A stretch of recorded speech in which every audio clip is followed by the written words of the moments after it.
வணக்கம் நண்பர்களே, இது தமிழ் நண்பன் ஷார்ட்கட் சேனல். இப்போ நம்ம பார்க்க போகிறது எஸ்ஆர்பி, டிஆர்பி சம்மந்தமான தகவல் தான். அதாவது கோஆப்ரேட்டிவ் சம்மந்தமான தகவல் தான். இதில் எக்ஸாம்ஸ் அப்படின்றது இது வரைக்கும் பார்த்தீங்க அப்படின்னா தமிழ்நாடு கவர்மெண்ட் கண்டக்ட் பண்ணிக்கிட்டு இருக்காங்க. அதில் ஒரு ஜிஓ முன்னாடி ஒரு 2-3 நாளைக்கு முன்னாடி வந்துருந்துச்சு. ஸோ அதை நிறைய நண்பர்களுக்கு நம்மளும் ஷேர் பண்ணியிருந்தோம். ஷேர் பண்ணப்போ நிறைய பேர் டவுட் நிறைய கேட்டிருந்தாங்க. ஸோ அதில் என்ன சொல்லியிருக்காங்க அப்படின்ற தகவல் நம்ம பொதுவாக அதில் ஜிஓவில் என்ன கொடுத்துருக்காங்க, என்ன லெட்ரு கொடுத்துருக்காங்க அப்படின்ற தகவலை முழுமையாக இந்த வீடியோவில் ஃபஸ்ட்டு பார்த்துருவோம்.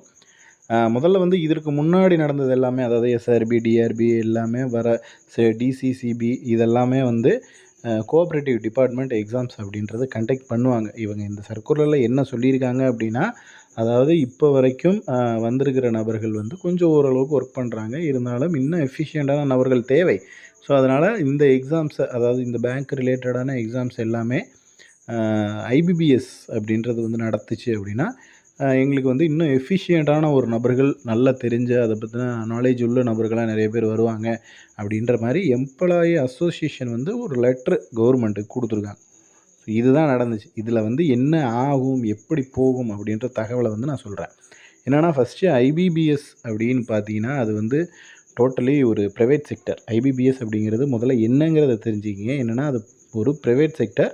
எக்ஸாமு இப்போ கவர்மெண்ட் எக்ஸாம் அவங்க கையில் கொடுக்குறாங்க அப்படின்னா அவங்க அதை நடத்தி முடித்து ஒரு ப்ரொசீஜராக ஒரு ஃபார்ம் பண்ணி கொடுப்பாங்க. ரிசல்ட் இவங்கெல்லாம் செலக்டட் கேண்டிடேட்ஸ் அப்படின்னு கொடுப்பாங்க. ஸோ இது எங்கே நடக்குது அப்படின்னா, சென்ட்ரல் கவர்மெண்ட் ஜாப்ஸ், ஏதாவது பேங்க் எக்ஸாமுக்கு பார்த்தீங்கன்னா சென்ட்ரல் கவர்மெண்ட் ஜாப்ஸ்க்கு எல்லாத்துக்குமே ஐபிபிஎஸ் அப்படின்றது பண்ணிக்கிட்டு இருக்காங்க. பட் இதுவே ஸ்டேட்டில் என்ன ஆயிருக்கு அப்படின்னா, ஸ்டேட்டுக்கு இது வரைக்கும் எந்த ஸ்டேட்டுக்கும் அந்த மாதிரிலாம் எதுவும் பண்ணினதில்லை. ஐபிபிஎஸ் அப்படின்றத அவங்க சர்வர் மெயின்டெனன்ஸு, அதாவது ரிசல்ட்டு கடைசியாக பப்ளிஷ் பண்ணுற வரையும் அவங்க எல்லாமே ஆன்லைன் சிஸ்டம் தான் இருக்கும்.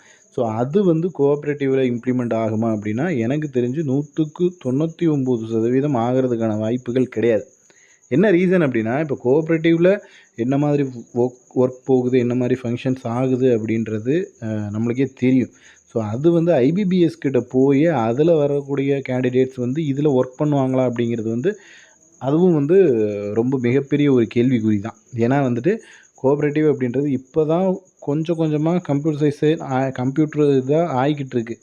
ஸோ அந்த ஒரு சமயத்தில் இதை ஐபிபிஎஸ் கொடுத்துட்டு ஃபுல்லி நாலேஜ் பர்சன் அப்படின்ற மாதிரி எடுக்கிறதுக்கான வாய்ப்புகள் இல்லை. அதை விட மெயினான ரீசன் இது அது ப்ரைவேட் செக்டர். இது இன்னமும் கோஆப்ரேட்டிவ் அப்படிங்கிறது பியூர்லி கவர்மெண்ட் கிடையாது. அது நிறைய பேர், அதாவது படித்த நபர்களுக்கு தெரியும். 100% கவர்மெண்ட் அப்படின்றது கோஆப்ரேட்டிவ் வராது. ஆனால் கோஆப்ரேட்டிவில், அதாவது கவர்மெண்ட் போடுற எல்லா ரூல்ஸுமே, எல்லா இம்ப்ளிமெண்டேஷனுமே மக்களுக்கு போய் நேரடியாக சேரக்கூடிய எல்லா விஷயங்களுமே கோஆப்ரேட்டிவ் மூலியமாக தான் வரும்.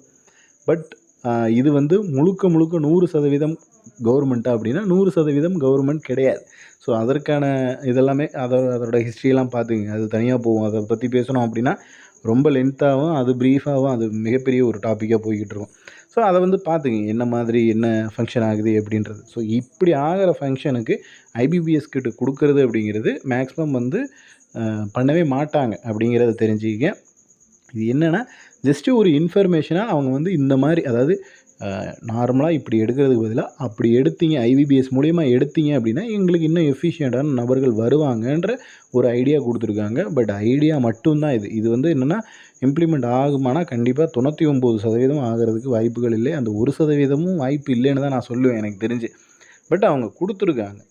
ஆனால் நம்ம இப்போ கவர்மெண்ட்டில் அண்ட் கோஆப்ரேட்டிவ் எந்த ரேஞ்சில் என்னென்ன இதில் போகுது அப்படின்றது தெரியும். கொஞ்சம் ஒரு சில இடத்துல லாபம் நட்டம் அப்படின்ற மாதிரி தான் சொசைட்டியாக இருந்தாலும் சரி, பேங்க்காக இருந்தாலும் சரி, நிறைய விஷயத்தில் அப்படி ஏற்ற இறக்கமாக தான் இருக்கும். ஸோ அப்படி இருக்கிற ஒரு டிபார்ட்மெண்ட்டை ஐபிபிஎஸ் எடுப்பாங்களா, அதாவது அவங்க எடுப்பாங்களான்றதில்ல, அவங்கக்கிட்ட எங்கேருந்து கொடுப்பாங்களா, அதுவும் தமிழ்நாடு கவர்மெண்ட் மூலயமா நடத்தக்கூடிய ஒரு எக்ஸாம்ஸில் அந்த மாதிரியான விஷயங்கள் நடக்குமா அப்படிங்கிறது வர்றதுக்கு வாய்ப்புகள் இல்லை. இது எல்லாத்தையுமே சுற்றி என்ன நடக்குது அப்படின்னு பார்த்தீங்கன்னா, டோட்டலி கேண்டிடேட்ஸ் படிக்கிறதா வேணாமா அப்படின்ற ஒரு மனநிலையில் போயிடுறாங்க. ஸோ தயவு செஞ்சு மறுபடியும் சொல்கிறது தான், நோட்டிஃபிகேஷன் அப்படின்றது வந்துடும். நோட்டிஃபிகேஷன் வர்றதுக்கான அறிகுறி தான் இது எல்லாமே. அதாவது எங்களுக்கு இதில் கொடுங்க, அதில் கொடுங்க, இதை போடுங்க, அப்படி போடுங்கன்னு ஏதோ சம்திங் ஒன்று சொல்லிக்கிட்டு தான் இருக்காங்க. நோட்டிஃபிகேஷனுக்கான ப்ராசஸ் அப்படின்றது போய்கிட்டு தான் இருக்குது. ஸோ அதனால் மறுபடியும் சொல்கிறது, தயவு செஞ்சு படிங்க. படிச்சிட்டிங்க அப்படின்னா எப்போ எக்ஸாம்ஸ் வந்தாலும் நம்மளால் எழுத முடியும். அதே போல் ஐபிபிஎஸ்க்கு போச்சுன்னா சிலபஸ் அப்படியே டோட்டலாக சேஞ்ச் ஆகும். நம்ம அவன் என்ன சொல்கிறது, அதான் போகாது. அதனால தான் இதை எல்லாத்தையும் கால்குலேஷன் பண்ணி தான் சொல்கிறோம். ஸோ கண்டிப்பாக போகாது. அதனால் நீங்கள் இப்போ இருந்து உங்களோட சிலபஸை எடுத்து படிக்க ஆரம்பிச்சிடுங்க. இதனால ஒரு போகுமா போகலையான்னு தெரியலையேன்னு லேகிங் ஆகி நிறைய பேர் உட்காந்துருந்தீங்க அப்படின்னா அதில் நீங்கள் ரிஜெக்ட் ஆகிறதுக்கான வாய்ப்புகள் இருக்குது. ஏன்னா நிறைய முறை பார்த்தாச்சு இந்த மாதிரியான விஷயங்கள் அப்படின்றத. ஸோ அதனால தான் மறுபடியும் சொல்கிறோம், படிச்சிருங்க. அதே போல் நம்ம மெட்டீரியல் ப்ரொவைட் பண்ணுறோம், தெரியும் உங்களுக்கு. புக்கை வந்து ப்ரொவைட் பண்ணிக்கிட்டு இருக்கோம். தேவை இருக்கிற நபர்கள் கீழே டிஸ்பிளேயில் காண்டாக்ட் நம்பர் கொடுத்துருக்கேன்ல, அந்த நம்பருக்கு வந்துட்டு கால் பண்ணிவிட்டு மெட்டீரியல்ஸ் அப்படின்றத வாங்கிக்கலாம். ஸோ உங்களுக்கு ஷோ பண்ணியே காமிக்கிறேன். தேவை இருக்கிற நபர்கள் தாராளமாக வாங்கிக்கலாம்.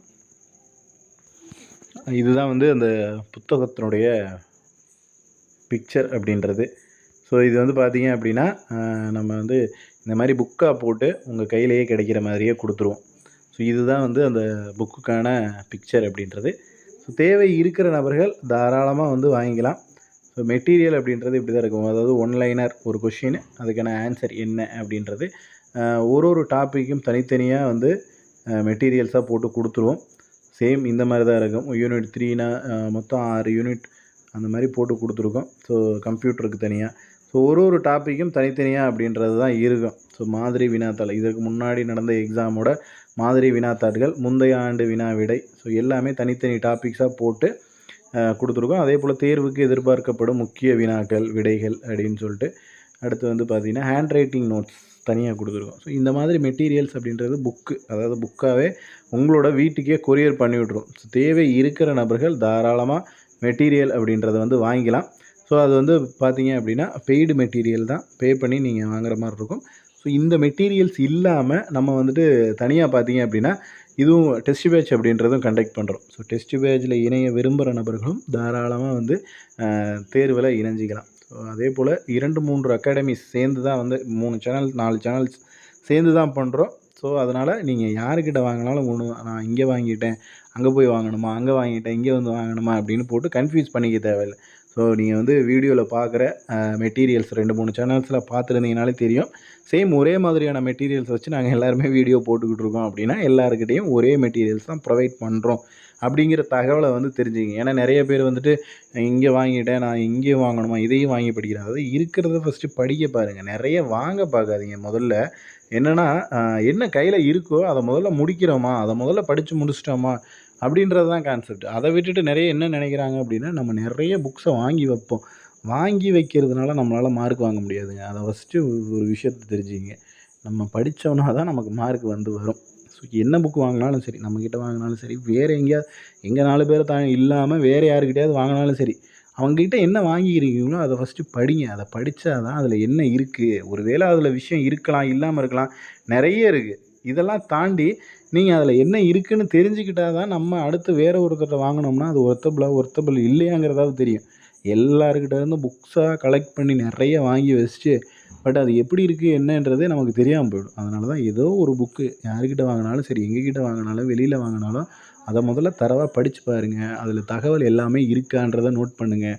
இல்லை நிறைய விஷயங்கள் மிஸ் ஆகுது அப்படின்னா நீங்கள் வேறு புக்ஸ் வாங்கி அதிலேருந்து நோட்ஸ் எடுத்து கலெக்ட் பண்ணி செக் பண்ணி பாருங்கள். அதை விட்டுட்டு நான் புக்கை வாங்கிட்டேன், இந்த புக்கு பார்த்தா அப்படியே மேலோட்டமாக பார்த்துட்டு இல்லை இது சரியில்லை நான் இன்னொன்று வாங்குகிறேன் அப்படின்ட்டு வேறு ஒருத்தர்கிட்ட வாங்குறது, அப்புறம் இன்னொருத்தர்கிட்ட வாங்குறது, அந்த மாதிரி வாங்குறதுனால யூஸ் இல்லை. படித்தோன்னா தான் நமக்கு அதில் கண்டென்ட் இருக்கா, இது ஒர்த்தாக இருக்கா, ஒர்த்து இல்லையா அப்படிங்கிறதே நமக்கு ஒரு மைண்டில் வரும், தாட் வரும். அதனால தான் சொல்கிறேன், என்ன புக் வாங்கினாலும் ஒரு பேஜில் ஏதோ ஒரு புக் வாங்கினாலும் சரி, அந்த ஒரு பேஜை படித்து முடிங்க. படித்து முடிச்சுட்டு உங்களுக்கு தேவைன்னு தோணுச்சுன்னா நீங்கள் வேறு ஏதாவது வாங்குங்க. தேவையில்லாமல் அன்வான்ட் நிறைய புக்ஸ் வந்து கலெக்ட் பண்ணி வைக்காதீங்க, படிச்சிருங்க, அதுதான் பெட்டர். ஓகேவா? ஸோ எக்ஸாம்ஸ்க்கு எல்லாருமே படிச்சுக்கிட்டு இருக்காங்க, ப்ரிப்பேர் பண்ணிக்கிட்டு தான் இருக்காங்க, தொடர்ச்சியாக வந்து போய்கிட்டே தான் இருக்குது எக்ஸாம்ஸோட ப்ரிப்பரேஷன் அப்படின்றது. நீங்கள் மேபி இந்த ஒரு பிரச்சனைனால லேகிங்காக இருந்தீங்க அப்படின்னா இதுக்கு மேலே இருக்காதீங்கன்னு சொல்கிறதுக்காக தான் ஒரு அவேர்னஸ் வீடியோ தான் இது. ஸோ அதனால் தயவு செஞ்சு அந்த மாதிரி இல்லாமல் சீக்கிரமாக படிக்க ஆரம்பிச்சிருங்க. எல்லாருமே ப்ரிப்பேர் பண்ணிக்கிட்டு இருக்காங்க அப்படிங்கிறத மனசில் ஞாபகம் வச்சுங்க. இதில் வேறு ஏதேனும் சந்தேகங்கள் இருந்துச்சுன்னா கீழே கமெண்ட் பண்ணுங்கள். நெக்ஸ்ட் அடுத்த வீடியோவில் பார்க்கலாம். தேங்க்யூ.